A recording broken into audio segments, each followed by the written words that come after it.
दोस्तों बहुत बहुत स्वागत है आप सभी का एक बार फिर से। जी हां दोस्तों, आज पूरे दिन की कई महत्वपूर्ण और बड़ी खबरें निकलकर सामने आ रही हैं। जानेंगे सभी खबरों को विस्तार से। तो दोस्तों, खबरों में आगे बढ़ने से पहले वीडियो को एक प्यार भरा लाइक जरूर कर दें और ताजा खबरों को जानने के लिए चैनल को सब्सक्राइब भी जरूर कर लें। तो देखते हैं पहली बड़ी खबर क्या निकल कर आ रही है। दोस्तों, आज की पहली बड़ी खबर निकल कर आ रही है। आपको बता दें कि सचिन तेंदुलकर, लता मंगेशकर समेत अन्य हस्तियों के ट्वीट्स की जांच कराएगी महाराष्ट्र सरकार। कृषि कानूनों के समर्थन में किए थे ट्वीट। जी हां, आपको बता दें कि कई महीनों से चल रहे किसान आंदोलन के बीच बॉलीवुड और क्रिकेट की जानी मानी हस्तियों ने केंद्र के नए कृषि कानूनों के समर्थन में ट्वीट किए थे, जिसको लेकर अब महाराष्ट्र के उद्धव ठाकरे के नेतृत्व वाली शिवसेना सरकार ने सोमवार को सचिन तेंदुलकर और गायिका लता मंगेशकर ट्वीट के खिलाफ जांच करने के आदेश जारी किए हैं। आपको बता दें कि राज्य सरकार का कहना है कि इस बात की जांच की जानी चाहिए कि कहीं भारतीय जनता पार्टी या केंद्र के दबाव में ट्वीट तो नहीं किए गए थे। महाराष्ट्र गृह मंत्री अनिल देशमुख ने कहा कि यह पता चला है कि एक समय में मशहूर हस्तियों द्वारा ये ट्वीट किए गए थे, इसलिए इसकी जांच होनी चाहिए। भारत में किसान आंदोलन को लेकर कुछ दिनों पहले विदेशों से प्रक्रियाएं आई थी, जिस पर काफी बवाल भी मचा था। हॉलीवुड पॉप सिंगर रिहाना और पूर्व पॉर्न स्टार मिया खलीफा के अलावा ग्रेटा थनबर्ग ने ट्वीट किया था, जिसके बाद सरकार ने सफाई देते हुए कहा कि बाहरी लोग दखल ना दे। आपको बता दें कि किसान आंदोलन का रिहाना ने समर्थन किया तो मास्टर ब्लास्टर से लेकर बॉलीवुड ने दिया था इसका जवाब। इस बीच बीजेपी राम कदम ने ट्वीट में कांग्रेस और महाराष्ट्र सरकार को इस मुद्दे पर आड़े हाथों लिया है। राम ने ट्वीट कर कहा कि महाराष्ट्र सरकार ने फैसला लिया है कि वह सचिन तेंदुलकर, लता मंगेशकर, अक्षय कुमार, सुनील शेट्टी इनके देश की एकता अखंड रहते हुए सारे विश्व को भारत की एकता का परिचय दे। इस ट्वीट की जांच करेगी। कांग्रेस दल हमारे देश को बदनाम करने वालों का समर्थन और प्रवक्ता बन चुका है। पर अब लता दीदी सचिन तेंदुलकर की जांच का फैसला ये सुनिश्चित करता है कि कांग्रेस को देश से ज्यादा प्यार उन्हें अपने दिल से है। क्या देश हित में इन सेलिब्रिटी का ट्वीट लिखना अपराध है? कांग्रेस लता दीदी और सचिन की माफी मांगते हुए फैसला वापस ले। और दोस्तों, में अगली खबर निकल कर आ रही है, जिसमें आपको जानते हैं कि फडणवीस का महाराष्ट्र सरकार पर हमला। कहा भारत रत्न के खिलाफ जांच की बात कहने वालों की हो मानसिक जांच। जी आपको बता दें कि न्यूज को ट्विटर पर शेयर करते हुए महाराष्ट्र के पूर्व सीएम देवेंद्र फडणवीस ने कहा कि अपमानजनक है। कहां है आपकी मराठी शान, कहां है आपका महाराष्ट्र धर्म? जिन भारत रत्नों के खिलाफ आपने जांच की बात कही है, उनके जैसे आपको पूरे देश में कहीं नहीं मिलेंगे। दूसरे ट्वीट में उन्होंने लिखा कि क्या महाराष्ट्र विकास आघाड़ी एमवीए सरकार ने होश खो दिया है? भारत रत्नों के लिए जांच शब्द का प्रयोग करते हुए सरकार को शर्म नहीं आती? वास्तव में अब उनकी मानसिक स्थिति की जांच करना जरूरी है। जिन्होंने भारत रत्न से सम्मानित हस्तियों के खिलाफ जांच की बात कही है। क्या था अनिल देशमुख का बयान? महाराष्ट्र गृह मंत्री अनिल देशमुख के मुताबिक सभी हस्तियों ने एक जैसा ट्वीट किया था। ऐसे में इंटेलिजेंस एजेंसी इस मामले में जांच कर पता लगाएगी कि क्या उन पर कोई दबाव तो नहीं डाला गया। गृह मंत्री के इस बयान पर बीजेपी नेता राम कदम ने कहा कि क्या देश हित में इन सेलिब्रिटीज का ट्वीट करना अपराध है?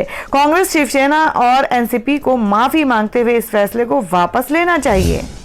दोस्तों, में अगली बड़ी खबर में आपको बता दें, जो कि उत्तराखंड से है कि चमोली आपदा में लापता 9 राज्य के 115 लोगों की पहली सूची जारी। यूपी के हैं सबसे ज्यादा लोग। जी हां, बात करें कि चमोली जिले के तपोवन के पास रैनी गांव में ग्लेशियर टूटने से आई आपदा में मारे गए 18 लोगों के शव अब तक बरामद किए जा चुके हैं।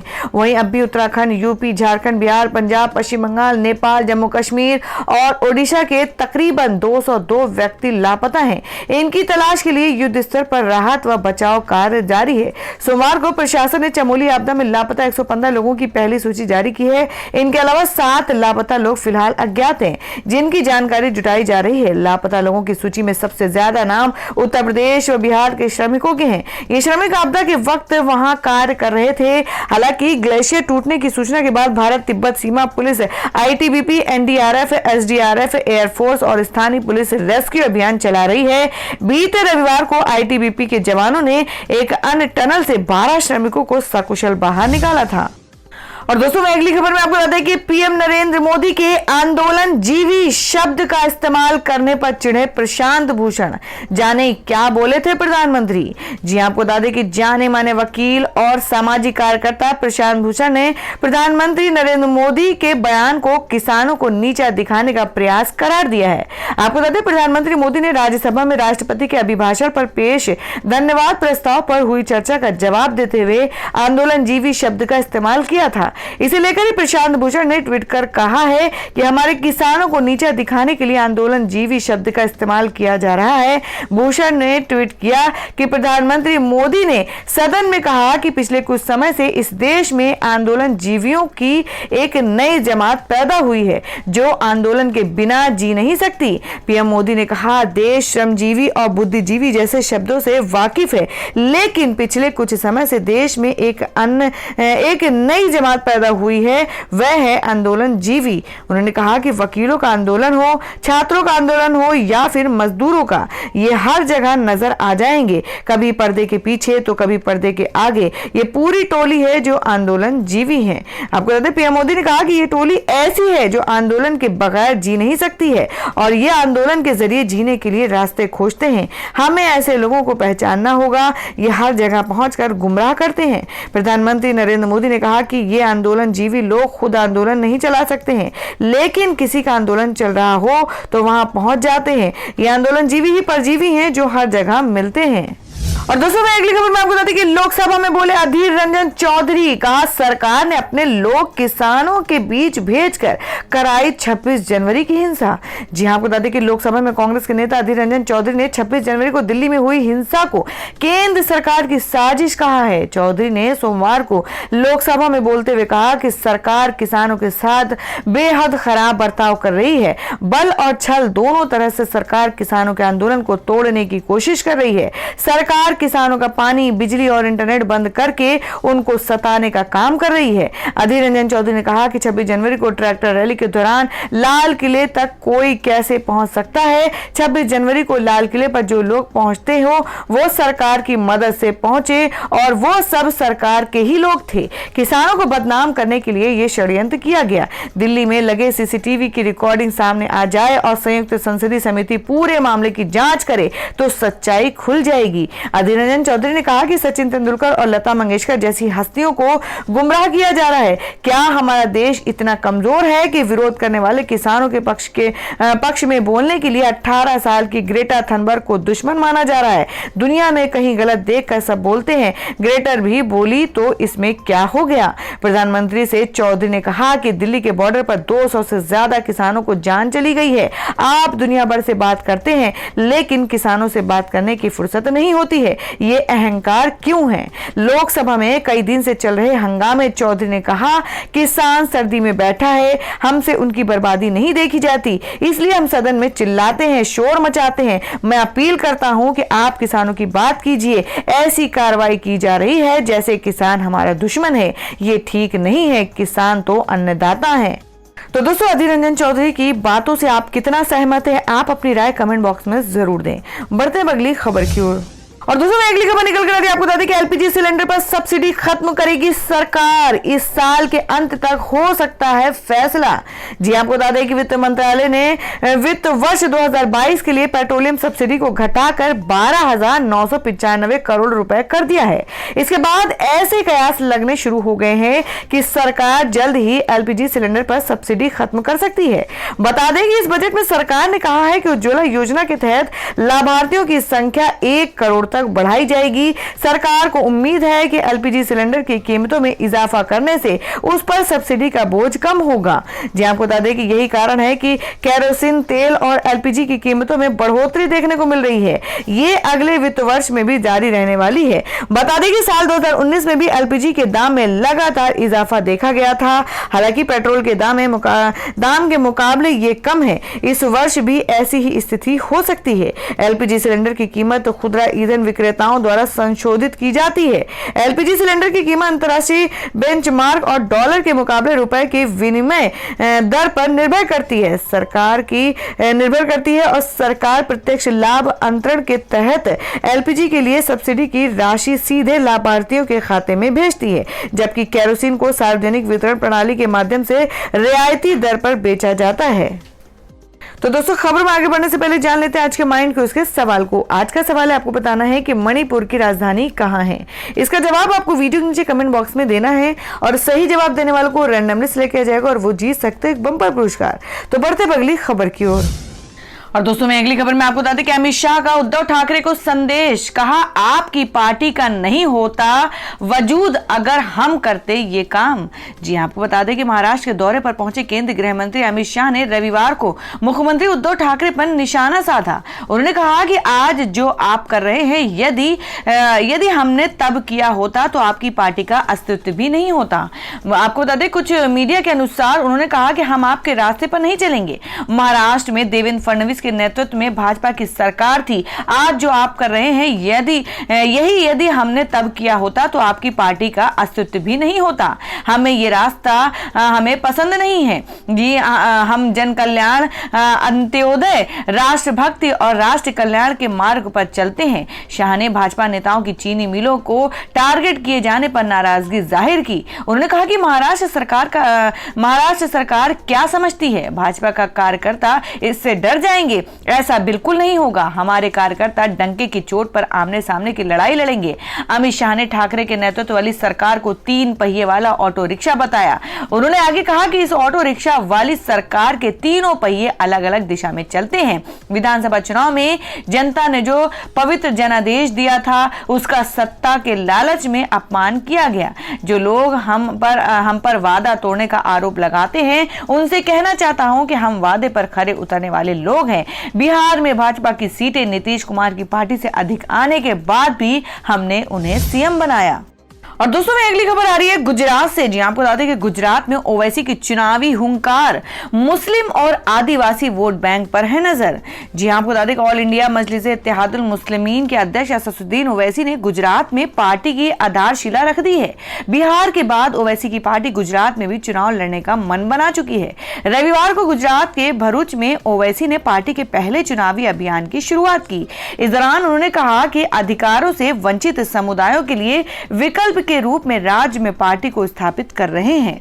जी आपको बता दें कि वंचित समुदाय के अधिकारों की रक्षा करना हमारा मकसद है। ओवैसी ने कहा कि हम लोगों के लिए एक विकल्प के रूप में गुजरात आए हैं, विशेष रूप से आदिवासी, मुस्लिम, दलित और ओबीसी लोगों के लिए। हमारा मकसद सिर्फ चुनावों में सफलता हासिल करना नहीं है, बल्कि गरीबों और मुसलमानों के संवैधानिक अधिकारों की रक्षा करना है। साथ ही उनकी आदिवासियों की भूमि रक्षा करना हमारा मकसद है। आपको बता दें कि भाजपा और कांग्रेस पर भी जमकर उन्होंने निशाना साधा। इस मौके पर ओवैसी ने भाजपा और कांग्रेस दोनों पर जमकर निशाना साधा। उन्होंने भाजपा और कांग्रेस का काको, मामू और भांजा बताया। ओवैसी ने कहा कि हम गुजरात से शुरू करेंगे और राजस्थान जाएंगे, जहां मामू और भांजा एकजुट हुए और उन्होंने छोटू भाई वसावा के उम्मीदवार को सभापति बनने दिया।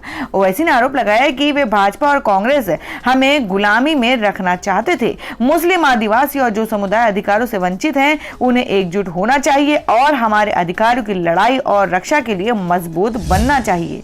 और दोस्तों, मैं अगली खबर निकल कर आ रही है। आपको बता दें कि एलन मस्क भारत में बदल देंगे इंटरनेट की दुनिया। क्या रिलायंस जियो के अच्छे दिन जाने वाले हैं? जी हां, आपको बता दें कि भारत में इंटरनेट की दुनिया में धमाका करने आ रहा है और इसका ऐलान भी हो चुका है। एलन मस्क की स्टार एक्स कंपनी भारत में करोड़ों डॉलर टेलीकॉम इंडस्ट्री में इन्वेस्ट करने वाली है, लेकिन सवाल ये उठ रहे हैं कि क्या एलन मस्क की एंट्री से अनिल अंबानी की रिलायंस जियो के अच्छे दिन खत्म हो जाएंगे? एलन मस्क की स्पेसएक्स कंपनी भारत में शुरुआती तौर पर 100 Mbps सैटेलाइट सर्विस के साथ उतरने की योजना बना रही है। एलन मस्क की कंपनी $1 ट्रिलियन के साथ भारत और चीन में व्यापार करने में उतरने वाली है। भारत में इंटरनेट क्षेत्र में कारोबार के लिए उतरने के लिए एलन मस्क ने भारत सरकार से इजाजत मांगी है।